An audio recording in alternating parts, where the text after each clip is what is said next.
So this is Abhishek Dhiman from RD Engineering Works and यहाँ पे अभी मैं ओडिशा प्लास्ट में हूँ।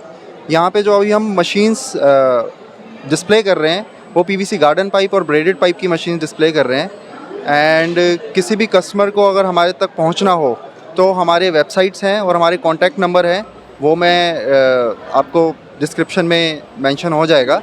और बाकी मशीन से रिलेटेड कोई भी क्वेरी हो वो भी आप हमारे यूट्यूब चैनल के थ्रू पहुंच सकते हैं हमारे पास। हमारा ऑनलाइन इसी नाम से प्रोफाइल भी है।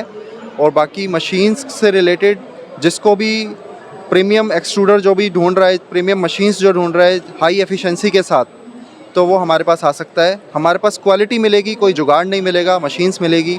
सो हर मशीन प्रीमियम चीज़ की एक प्राइस होती है, उस प्राइस को भी रिस्पेक्ट करें। और बाकी तो आप जब हमारे पास आएंगे तो डेफिनेटली इम्प्रेस होके ही जाएंगे।